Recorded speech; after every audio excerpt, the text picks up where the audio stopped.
Hello friends, how are you? I am Arjun Patidar. अपने YouTube channel Aryabhata academy में आप सभी का स्वागत है। और आज मैं लेकर के आया हूँ एलसीएम एचसीएफ। मैं आशा करता हूँ आप सब घर में बैठ करके अच्छे से तैयारी कर रहे हैं। और अब मेरे को लगता है ये सब ऑनलाइन क्लासेस ही चलेगी, क्योंकि कोरोना महामारी तो रुकने का नाम नहीं ले रही है और ये तो और बढ़ती ही जा रही है। तो मैं सबको आश्वासन देता हूँ कि आप घर पे तैयारी करें, रेगुलर पढ़ते रहे, ठीक है। आप ये मत सोचे कि यार 30 तारीख से, इस 5 तारीख से, इस 15 तारीख से अपनी क्लासेस ओपन हो जाएगी और हम पढ़ेंगे। आप हाल फिलहाल में अभी क्या कर रहे हैं? कबीरदास जी ने क्या बोला है कि कल करे तो आज कर और आज करे तो अब, पल में प्रलय होएगा सुमिरन करेगा कब। तो अपने को भी बस कल करे तो आज कर। अपनों ने जैसे शुरुआत करी यूट्यूब पे, इसी प्रकार से आप भी शुरुआत करो। घर पर पे डेली थोड़ा बहुत पढ़ते रहो। आप, मैं क्या बोल रहा हूँ, आप मात्र 10% पढ़ते रहोगे। कितना पढ़ते रहो? 10%। ये 10 दिन में वैसे 100% हो जाएगा आपके। आप 1 घंटा 2 घंटा निकालो, धीरे धीरे ऑटोमेटिक समय निकलने लग जाएगा। पर शुरुआत तो करनी पड़ेगी आपको। आप शुरुआत करो घर पे डेली थोड़ा। मैं जितने, इसीलिए मैं बेसिक सवाल करवा रहा हूँ ताकि आप कुछ लेवल वाले भी लेके आया हूँ। आज जो एचसीएफ का लास्ट टॉपिक है और इसमें कुछ लेवल वाले सवाल भी हैं आपके लिए। आप ये मत सोचो कि एकदम बेसिक टाइप के सवाल करवा रहा हूँ मैं। तो यहाँ पर देखना सवाल कुछ लेवल वाले, इन सवालों को आप देखो। कहने का टाइप ये है कि अगर टोटल अपने 16 टाइप के हैं तो मैं 12 टाइप के आपको सवाल करवा ही दूंगा, ठीक है। मगर घर पे आपकी बुक्स में जितने सवाल है वो सब आपको करने पड़ेंगे, प्रैक्टिस आपकी रहेगी, ठीक है। तो उनका जो एक शुरुआत होती है, हेडलाइन जो होती है वो मैं आपको बता दूं। बाकी सब आगे चलना, आपको मैं रास्ता बता दूंगा, रास्ते जाना है, मगर आप नहीं चलोगे पहुंचोगे कैसे? तो आप केवल एक रेगुलेटरी रखो, अभी करंट रखो। डेली चल रहा है मतलब चल रहा है, रुको मत। आप चलते रहो, निरंतर चलते रहो, रोको मत। आप रुके नहीं कि आपका पिछला पड़ा हुआ सब जीरो हो जाएगा। पिछले दिनों से, आप इतने दिन से जो तैयारी कर रहे हो, साल 2 साल से, वो पड़ा हुआ सब जीरो हो जाएगा। और आप ये मत सोचो कि यार अभी तो वैकेंसी नहीं है। मैं बोल रहा हूँ वैकेंसी आ जाएगी और आपको पता भी नहीं चलेगा, ठीक है। तो यहाँ पर 2023 में चुनाव है और 21-22 में निश्चित है कि वैकेंसी निकलेगी। अभी 22 सीटों पर अपने उपचुनाव के चक्कर में इन्होंने 4200 पद निकाले हैं। तो आगे और भी चुनाव आने ही वाले हैं, 23 में और 24 में, दोनों में सेंट्रल के और केंद्र, सेंट्रल के और राज्य के दोनों के चुनाव है। तो दोनों के चलते आपकी एग्जाम अवश्य होगी, ठीक है। तो यहाँ पर अब वैकेंसी कब ऑनलाइन हो जाएगा कुछ नहीं कह सकते। बस आप रेगुलेटरी रखो, तैयारी जो पढ़ा होगा ना केवल रिवीजन करते रहो, ज्यादा मत करो, रिवीजन तो करो कम से कम, ठीक है। तो यहाँ पर देखो सवाल आया अपने पास, 105 मीटर लंबे तथा 75 मीटर चौड़े बरामदे को ढकने के लिए कितनी टाइलें लगेगी? क्या बोल रहा है? तो यहाँ पर ऐसे सवाल में अपन इसका एचसीएफ ले लेंगे, 105 का और 75 दोनों का एचसीएफ लिया। यहाँ पर कितना हो गया? 5 से 5 दूनी 10 और बचेंगे 5 एकदम 5। और फिर आए यहाँ पर 5 से कितनी बार गया? 25 बार, सॉरी 15 बार गया। कितने गया? फिर यहाँ पर ये 3 से जा रहा है 7 बार, ये 3 से जा रहा है कितनी बार? 3 से गया 7 बार और 3 से गया कितनी बार? 5 बार। तो यहाँ पर देखो एचसीएफ कितना आ गया आपके? 5 × 3, 5 दिया 15, मतलब यहाँ तक आ गया। अब देखो बरामदे में लगी टाइलों की संख्या निकालेंगे। तो टाइल बराबर बरामदे का क्षेत्रफल,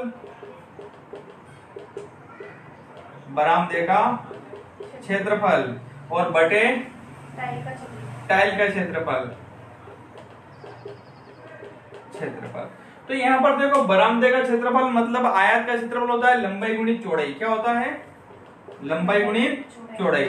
और टाइल का क्षेत्रफल, टाइल यहाँ पर 15 मीटर, एक कोई बरामदा है इस प्रकार से और इसमें ये टाइलें लगानी वर्गाकार, मतलब 15 मीटर लंबी और 15 मीटर चौड़ी टाइल से। तो ऐसी टाइलें कितनी लगेगी? तो यहाँ पर नीचे हो जाएगा आपके टाइल का क्षेत्रफल है 15 × 15, एक वर्ग है। वर्ग मतलब की वर्गाकार टाइल लगानी है, तो वर्ग में 15 मीटर दोनों का एचसीएफ आया है। तो ये 15 मीटर × 15 मीटर वर्ग का क्षेत्रफल होता है a²।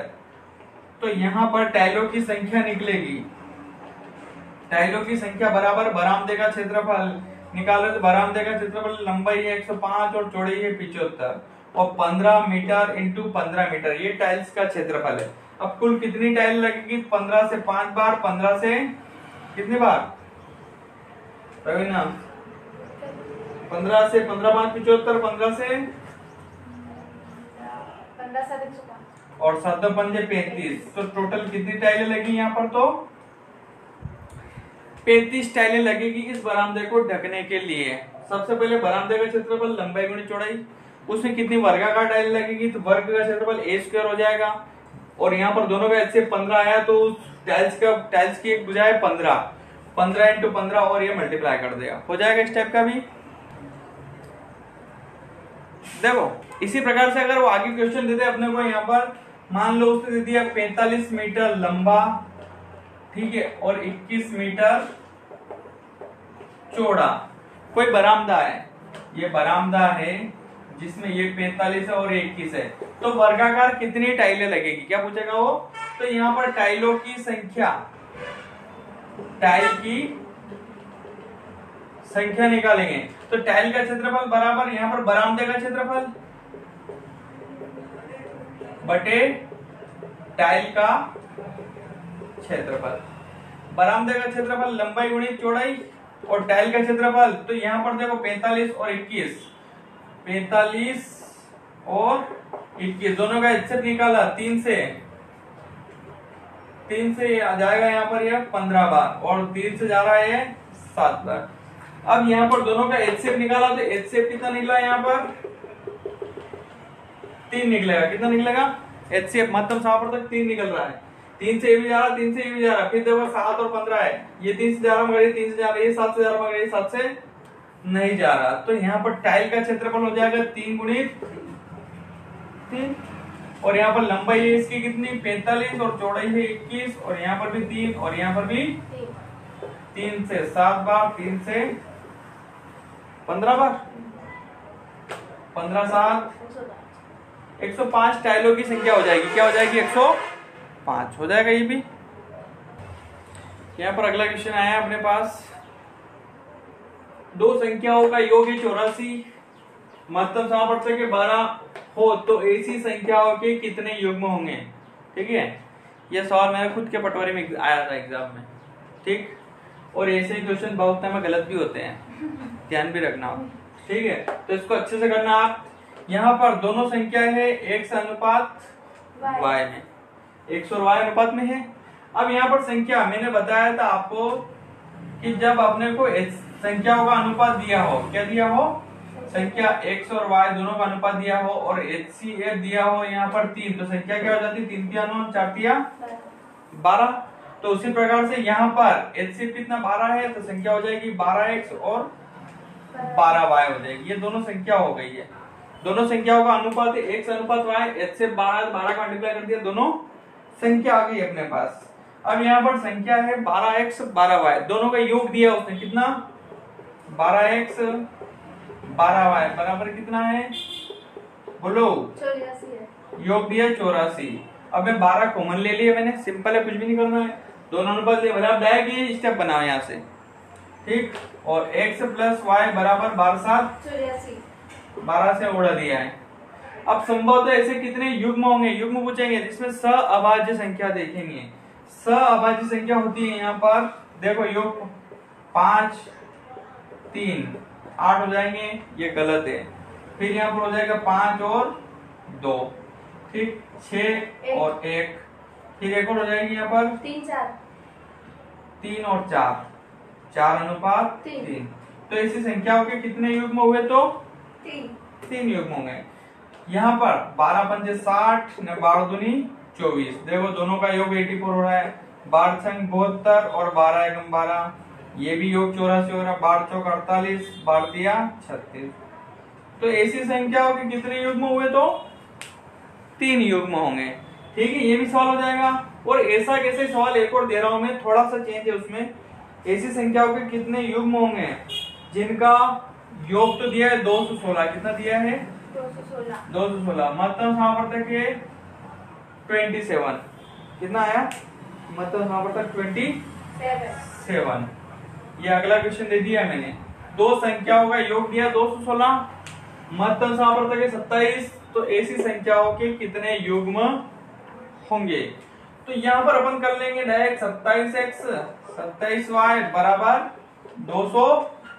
16 अपन डायरेक्ट करेंगे, ये पिछली बार मैंने समझा दिया पूरा डिटेल से। 27 कॉमन आ गए, x plus y equal to हो गया 216 और 27 से उड़ा है कितनी बार गया रवीना? 8 आ रहा है। 7 के बाद 16 कब आते हैं? 7 8 56। तो ऐसे युग्म में कितने हो जाएंगे यहाँ पर? 5 और 3। देखो 6 और 2 मत लेना, 6 और 2 अनुपात नहीं होता है। 6 अनुपात 2, 2 से 3 अनुपात 1 बनता है। अनुपात क्या होता है? अनुपात का रेशियो जो जहां तक कट जाए वो रेशियो होता है। तो ये गलत है और ये सही है। तो 3 और 1 4 ही हो रहे हैं, अपने कितने लाने? 8। तो ये क्या हो जाएगा यहाँ पर? गलत हो जाएगा। यहाँ पर क्या हो जाएगा? गलत हो जाएगा। तो ये 5 और ये 3 और यहाँ पर एक और हो जाएगा 7 और 1 8 और एक और भी होगा यहाँ पर। एक और कौन सा बन रहा है? 7 हो गया, 5 3 हो गया, 6 2 एक और भी बन रहा होगा। ठीक है, एक और क्या बन? तो कितने बने यहाँ पर? एक तो 5 3 बन गया और एक 7 1। तो ऐसे संभवतः युग्म कितने हुए? 2 युग्म हो जाएंगे। ठीक है, तीसरा नहीं है वो, तीसरा 6 और 2 है, वो गलत हो जाएगा। 6 और 2 3 वो बन रहे थे मगर वो गलत है। यहाँ पर 27 से मल्टीप्लाई करो, 27 से 27 27 आते हैं, यहाँ पर हो जाएगा 7 7 49 7 2 14 189 7 9 दोनों को जोड़ लो 16 हो जाएंगे। 9 7 16 18 2 20 और 21। ठीक है, इस प्रकार से इसमें मल्टीप्लाई करेंगे तो भी आ जाएगा। हो जाएंगे इस टाइप के सवाल। एक लास्ट सवाल मैं आपको दे रहा हूँ यहाँ पर। अब इसमें यहाँ पर सवाल रहेगा आपके पास, यहाँ पर 33 है, देख रहा हूँ मैं। देखो एक क्वेश्चन और भी है, यहाँ पर रहेगा आपके 528। कितना रहेगा? 528 और यहाँ पर रहेगा 33। दो संख्याओं का योग है 528 और एलसीएम है 33। तो ऐसी संख्याओं के कितने योग में? ये कमेंट में आप कमेंट करके मुझे आंसर दो फटाफट। ठीक है, और इसके आंसर में देता हूँ आपको। ऐसी संख्याओं के कितने युग्म होंगे? ये पटवारी में आया हुआ है क्वेश्चन। ठीक, बढ़ते अपन इससे आगे। अगला क्वेश्चन है, देखो अगला क्वेश्चन आया है, दो संख्याओं का एलसीएम एचसीएफ का गुणनफल 24 है, अंतर है 2, तो ऐसी संख्याएं होगी। क्या बोल रहा है? तो ऐसी संख्या होगी। तो मैंने बताया था आपको दोनों संख्याओं का एलसीएम एचसीएफ का गुणनफल दोनों संख्याओं के गुणनफल के बराबर होता है। और एलसीएम एचसीएफ का गुणनफल कितना दिया उसने? 24।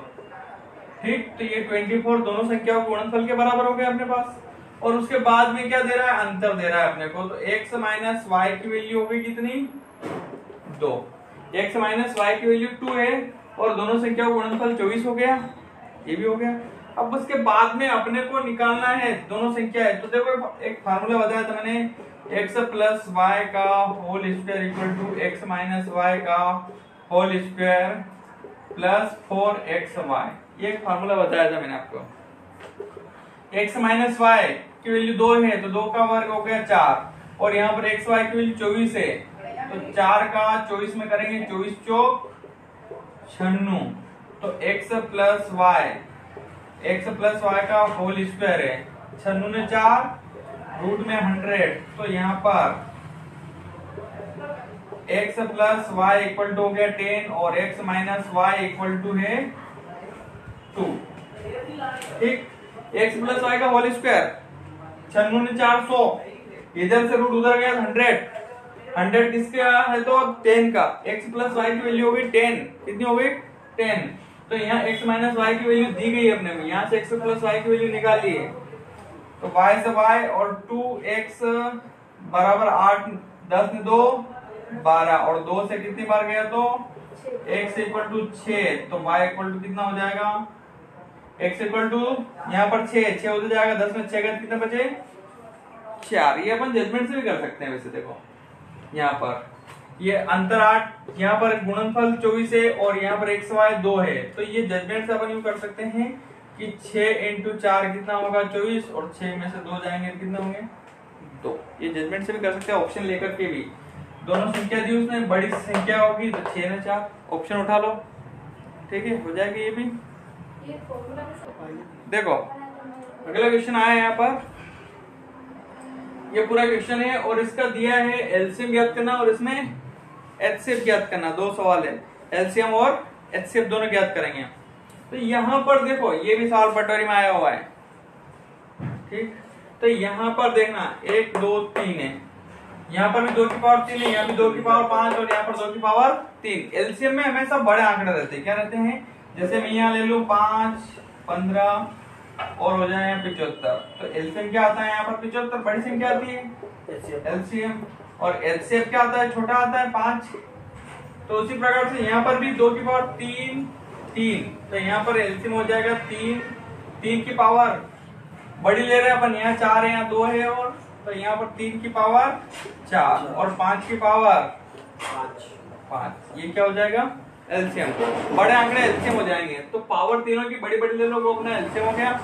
एचसीएफ निकालना हो अगर अपने को, तो देखो एचसीएफ में छोटे आंकड़े लेंगे, 2 की पावर कौन सी छोटी है, यहाँ 3 है, यहाँ भी 3 है, यहाँ 5 है, उसमें 5 क्यों नहीं ली, 2 की पावर 3 क्यों ली? कहाँ पर एलसीएम में बड़ी लेते ना अपन, 2 की पावर 5 भी थे वो लेते हैं। कहाँ पर 2 की पावर 5? बीच वाले में सबसे फर्स्ट नंबर पे। हाँ यार, बड़े तो 5 है तो बड़े 5 ही आएंगे ना, बड़ी संख्या लेंगे, और बड़ी यहाँ पर 5 है, क्या है 5, 2 की पावर 5 ही लेंगे अपन, इसमें 2 की पावर 3, इसमें 2 की पावर 3, ठीक। अब उसके बाद में एचसीएफ ले रहे थे, एचसीएफ पे छोटे आंकड़े लेंगे, तो छोटी संख्या कौन सी है, 2 की पावर 3, फिर यहाँ पर 3 की पावर 2, छोटी लेंगे अपन 3 लेंगे, कहाँ 3, वो का लास्ट, हाँ 3 ले लेंगे, मैं तो 3 की पावर 3 ले लेंगे। फिर यहाँ पर 3 की पावर 5 की पावर 3, एचसीएफ ले लेना, तो एचसीएफ ले रहे तो छोटा लेंगे अपन 5 2 बोलो रवीना, वापिस एलसीएम लेना है अपने को। तो यहाँ a की पावर बड़ी कौन सी है, a की पावर बड़ी 5, b की पावर 4, c की पावर 5, फिर यहाँ पर एचसीएफ ले रहे अपन, यहाँ पर, तो कितना हो जाएगा यहाँ, a की पावर 3, b की पावर 2, c की पावर 2 हो जाएंगे ये भी। और देखो इसमें आगे क्वेश्चन आएगा, एक उधर लिए ऊपर वाला मिटा रहा हूं मैं, एक क्वेश्चन और भी देगा अपने को, यहाँ पर कोई सी पावर ले लेगा वो, 7 की पावर -3, 7 की पावर -8, 7 की पावर -11, 7 की पावर -13। तो मैं आपको बता दूं कि ये पावर बटे में जो बड़ी होती है उतनी ही छोटी होती है, पावर बटे में जितनी, या इनवर्स में माइनस में जितनी बड़ी होती है उतनी ही छोटी होती है। जैसे कि यहाँ पर मैं ले लूं -2, 2 की पावर -4, ये 2 संख्या ली है, ठीक। तो इसमें जो जितनी बड़ी उतनी छोटी रहेगी, ये उतनी ही छोटी है, ये छोटी है, 2 की पावर -2 और 2 की पावर -4। तो यहाँ पर ये बड़ी कौन सी रहेगी, 2 की पावर -2 बड़ी रहेगी। अब कैसे देखना, 2 की पावर -2 को लिख सकता हूँ मैं 1/2 की पावर 2, और यहाँ पर इसको लिख सकता हूँ मैं 1/2 की पावर 4। तो यहाँ पर 1/2 ये बनाएगा 1/4 और ये बनाएगा 1/16, ठीक। तो 1/4 मतलब इसको अगर पॉइंट में लगाऊं मैं यहाँ पर, तो 2 4 की पावर कितनी हो जाएगी 25, और यहाँ पर इसमें भाग लगाऊंगा मैं तो 0.0, 16 के बाद में कितना 16 एकम 16, फिर 125 ऐसा कुछ आएगा। तो देखो यहाँ पर 0.25 बढ़ेगी, 0.0x25, तो यहाँ पर ये नीचे पीछे 2 0, 2500 बड़ा 125। तो यहाँ पर पावर जो जितनी छोटी होगी वो उतनी ही बड़ी होगी। तो यहाँ पर भी एलसीएम अगर अपने से पूछे, क्या पूछेगा वो एलसीएम, तो सबसे छोटी पावर अपने लिए आंसर हो जाएगी, क्या हो जाएगी, ये इसमें जस्ट रिवर्सिबल है, माइनस लगा हुआ है, तो जो जितनी छोटी हो उतनी बड़ी, और एलसीएम में बड़ा आंकड़ा रहता है। और एचसीएफ पूछ ले अपनों से, तो एचसीएफ में क्या हो जाएगा 7 की पावर -13 हो जाएंगे इस टाइप की भी, ठीक है। उतार लो इसको। यहाँ पर क्वेश्चन है आपके पास, दो संख्याओं का महत्तम समावर्तक लघुत्तम समावर्तक का 1/56 गुना है। मतलब ये जो HCF है ये LCM का 1/56 गुना है। तो ये 1 हो गया और ये 56 हो गया, तो ये x हो गया और ये 56x हो गया। HCF x ले लिया मैंने, LCM 56x ले लिया। अब वापस बोल रहा है LCM HCF का योग दे रहा है वो। क्या दे रहा है? LCM HCF का योग कितना है? तो 2565। अब यहाँ पर LCM आया कितना? 56x और HCF है x 2565, 57x 2565। 3 से उड़ा रहा हूं मैं, 3 8 24, 3 5 15, 3 से कितनी बार गया? 19 से फिर उड़ाया तो x बराबर 19 चौक 76, 19 5, x की वैल्यू कितनी? 45 आई। यहाँ पर रख दिए 45 और यहाँ पर रख दिए 56 इंटू 45। ये तो एलसीएम हो गया और ये एचसीएफ हो गया। दोनों संख्याओं का एचसीएफ एलसीएम का गुणनफल कितना होता है? दोनों संख्याओं के गुणनफल के बराबर। दोनों संख्याओं का एचसीएफ एलसीएम का गुणनफल दोनों संख्याओं के गुणनफल के बराबर होता है। अब एचसीएफ लिख रहा हूं मैं यहाँ पर कितना है? तो 45। एलसीएम लिख रहा हूं यहाँ पर 56 इंटू 45। एक संख्या दी गई है यहाँ पर कितनी है? 315। दूसरी ज्ञात करनी है। वापिस उड़ा दूंगा मैं, 45 से ये जा रहा है 7 बार। कितनी बार गया? 45 से 7 बार। आप भी उड़ाओ डायरेक्ट। देखो फिर से 4 7 28 और यहाँ पर 5 से कितने बार? 7 बार में। तो यहाँ 7 और कंफर्म कर लो। 7 5 35, 7 चौक 28 हो गई 31। 7 से वापिस 7 8 56। तो यहाँ बचे 45 और 8। तो यहाँ पर y इक्वल टू 45 का 8 मल्टीप्लाई करेंगे तो देखो 45 दूनी 90 और 9 चौक 36। तो दूसरी संख्या कितनी हो जाएगी? 360 हो जाएंगे। ठीक है फ्रेंड्स, बहुत है आज के लिए। ऑल द बेस्ट और मिलते हैं अपन अपने नेक्स्ट वीडियो में। चलो मैं एक सवाल दूंगा लास्ट। ऐसा कैसे सवाल दे रहा है? उतार लिया ये सवाल।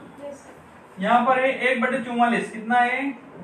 1/44 और दोनों का योगफल दे रहा है वो अपने को 1125। कितना दे रहा है? 1125। दोनों में से एक संख्या है 25, तो दूसरी संख्या आपको निकालनी है। ये अगला क्वेश्चन दे दिया है मैंने। ठीक है, ऑल द बेस्ट। ज्यादा ज्यादा लाइक करो, ज्यादा ज्यादा शेयर करो और कुछ डाउट आए कमेंट्स करो। कमेंट्स नहीं आ रहे हैं स्टूडेंट के। ठीक है, ऑल द बेस्ट।